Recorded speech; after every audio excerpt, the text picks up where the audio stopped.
pessoal, seja muito bem-vindo mais uma vez ao canal da família Já Pra Bíblia. Hoje eu quero falar de um assunto, mas não quero falar como mestre, não quero falar como doutor sobre o assunto, não. Eu quero falar sobre esse assunto como alguém que luta todos os dias contra ele. Alguém que entendeu pelo Evangelho, assim como Paulo entendeu, que existe uma maneira da gente controlar o nosso ego. É isso aí.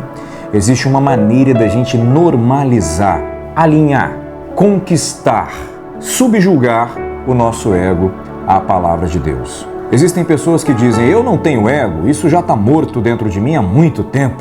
Bom, eu acho lindo isso que essas pessoas falam, mas com todo respeito, eu tenho minhas dúvidas. Mas veja, a questão toda importante aqui no conteúdo que nós desejamos falar não está simplesmente atrelado se a pessoa tem ou se a pessoa não tem ego.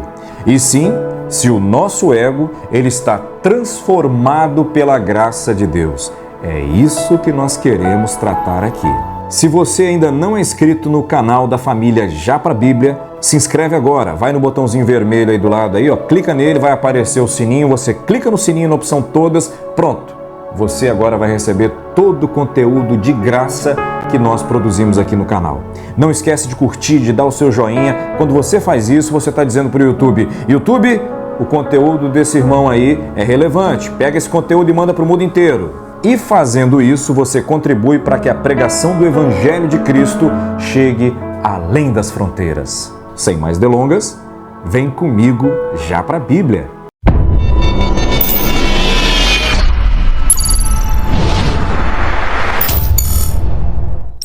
Pessoal, como eu falei no início, hoje eu quero falar a respeito de algo que todos nós temos e que só nos faz mal quando ele não está tratado por Deus. Desde já eu preciso te dizer uma coisa, quando o nosso ego ele está tratado por Deus, ele sempre irá se render aos ensinos do Evangelho de Cristo. E para que o nosso ponto de partida sobre o assunto seja a palavra de Deus, anota aí.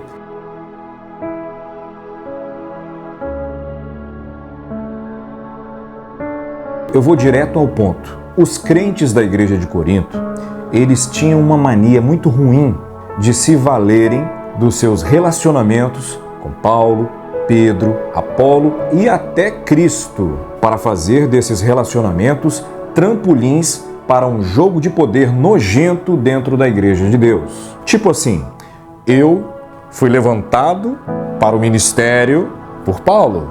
Você por quem? Quem me levantou foi Apolo. Cidadão inteligente, sábio, homem equilibrado, cheio do Espírito Santo. E você? Não, quem me levantou foi Pedro. Eu sigo a corrente de Pedro, os pensamentos dele. Mas Pedro era meio doido. Não, mas eu sigo ele, ele andou com Jesus. Paulo não, nem Apolo. Tá pensando o quê? Eu sou mais que você. E você? Não, eu não. Eu sigo a Cristo. E por isso eu sou melhor do que vocês. Mas como é que é isso? Você é melhor do que nós porque segue a Cristo? Que doideira é essa? A motivação que estava por trás daqueles crentes para causar toda aquela divisão e toda aquela contenda eram dois elementos: orgulho e vanglória. E pode acreditar no que eu vou dizer aqui agora. Orgulho e vanglória são venenos que nos matam. Eles são os motivos de todos os desentendimentos. E são eles que fragmentam a Igreja de Cristo em qualquer lugar do planeta. E não é só isso, eles são os motivos de toda a falta de paz no mundo, além de também responderem pelas inimizades entre as pessoas. E diante de todo esse cenário, o recado de Paulo para a Igreja de Corinto basicamente se restringiu a duas coisas. Nada de orgulho e vanglória aqui na Igreja de Cristo, hein?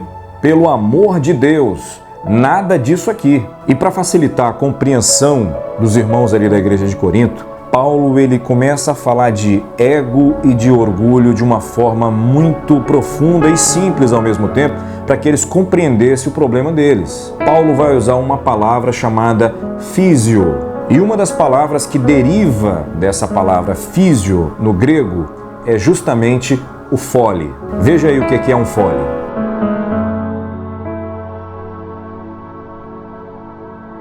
E Paulo faz essa comparação para nos ensinar que o nosso ego é como um fole superinflado.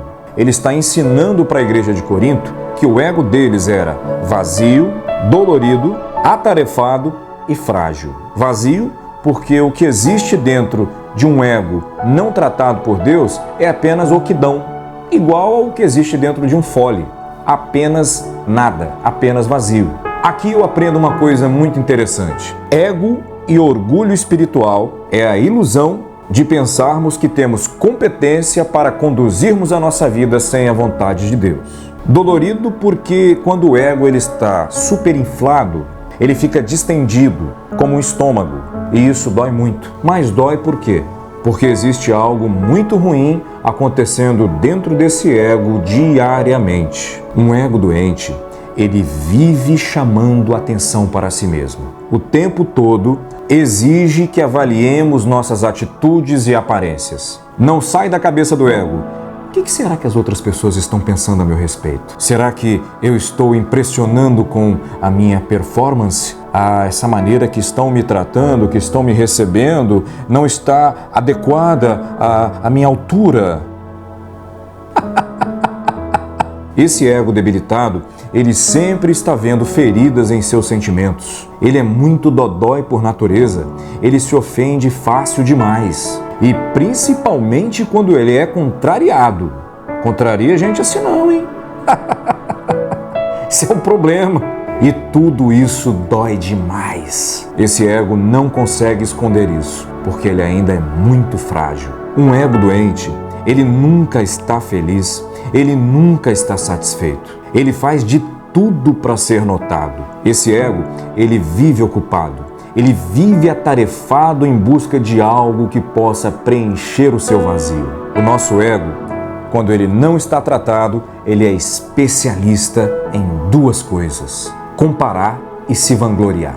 Quando o ego está nesse nível, ele faz isso o tempo todo, na tentativa de preencher a oquidão que tem dentro dele, para conseguir lidar com o seu desconforto infinito. E veja, diante de todo esse cenário, o apóstolo Paulo ele vai ensinar aos coríntios qual é a essência de um ego normal, de um ego tratado. E eu já vou te contar. Segura aí. O nosso ego, quando não está tratado, ele é insaciável. Ele é como um buraco negro. Ele leva a gente a pensar coisas do tipo: não basta eu ter me tornado alguém importante, eu tenho que provar que eu sou importante o tempo inteiro. Eu preciso ser admirado pelos meus dons e talentos. Olha a minha voz, olha como é que eu falo, olha a minha desenvoltura, falo grego, hebraico. Eu sou bom demais. Por que ninguém percebeu isso ainda? Eu me amo. Uau! Gente, viver assim cansa demais.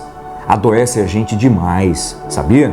Veja, C.S. Lewis, ele destaca que o orgulho, ele não se satisfaz simplesmente em ter riqueza, inteligência, fama e beleza. Não, mas sim em tê-las em quantidade maior que as outras pessoas. Aí sim, o nosso orgulho fica, no grau. Ele afirma ainda que o orgulho nos impede de nos alegrarmos de verdade com aquilo que nós temos e com aquilo que nós somos. Pois para o orgulho, alegria só é um sentimento muito fraco. É muito pouco. O prazer do orgulho é pensar que o que ele tem ou o que ele conseguiu na vida o torna superior aos outros em tudo.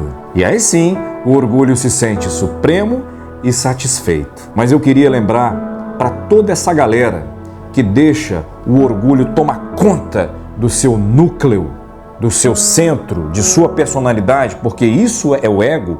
O ego é isso. Ego é o nosso núcleo, é o nosso centro, é a nossa personalidade, é o conceito que nós temos de nós mesmos. Quando nós deixamos o orgulho entrar dentro desse núcleo, pode acreditar, estamos mais contaminados pelo pecado ainda. E eu só queria te lembrar uma coisa: o pecado que fez com que o diabo fosse lançado do céu para a terra não foi simplesmente a rebeldia. A rebeldia foi uma consequência do seu primeiro pecado. E sabe qual foi o primeiro pecado do diabo? O orgulho.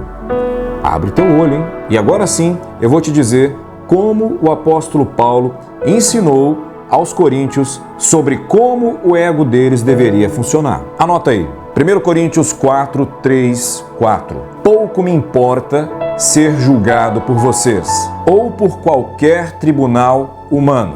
De fato, nem eu julgo a mim mesmo, embora em nada minha consciência me acuse, nem por isso justifico a mim mesmo.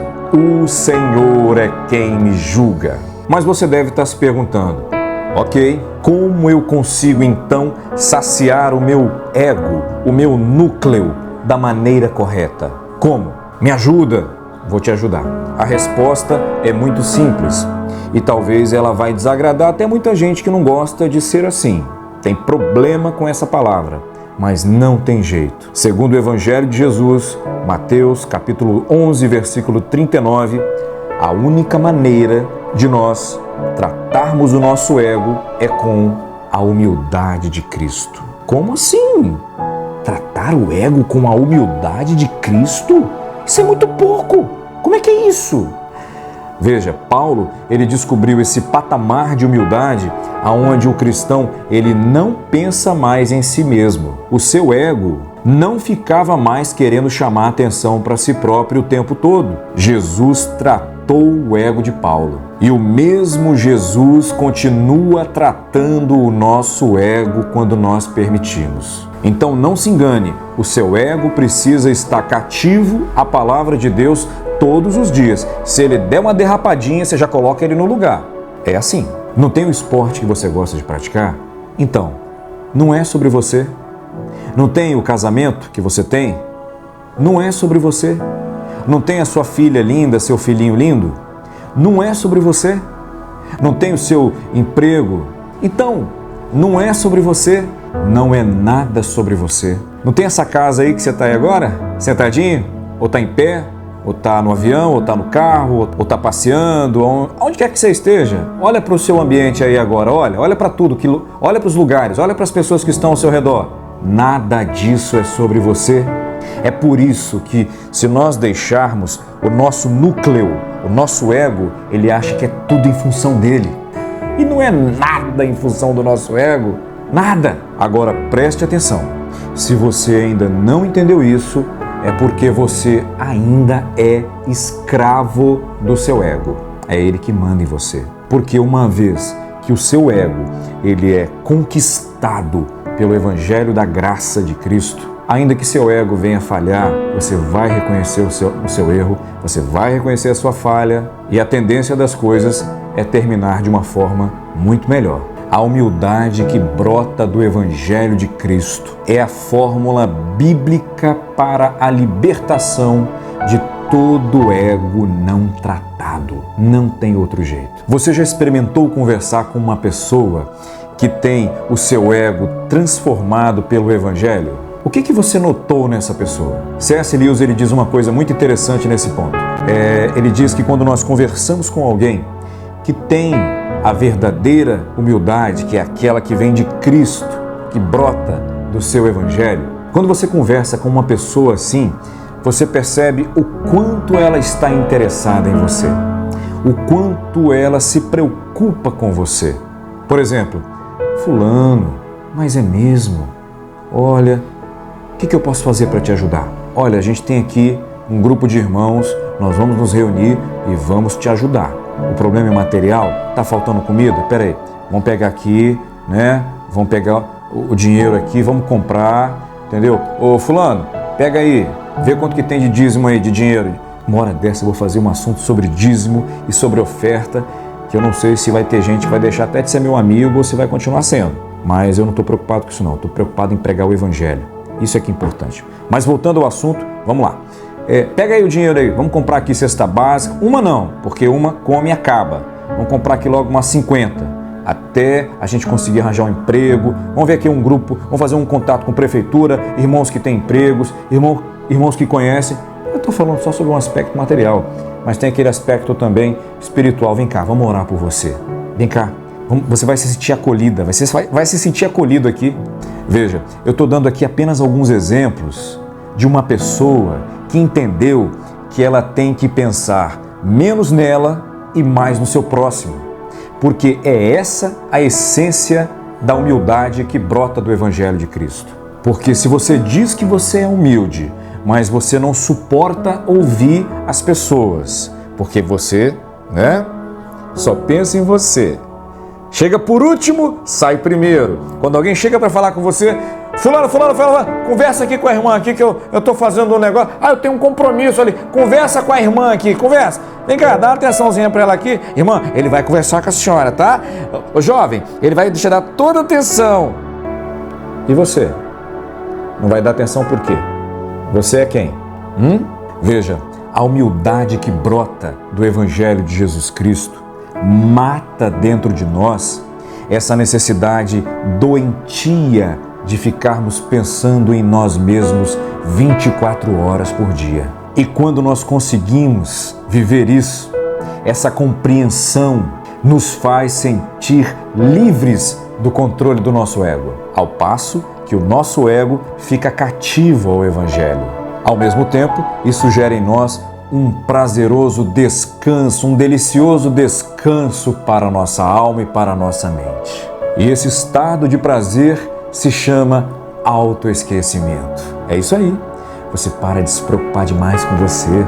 Tudo é você, não é nada sobre você não. O mundo vai girar sem você. Se você morrer, se eu morrer, amanhã vai estar outro aqui no meu lugar e no teu lugar.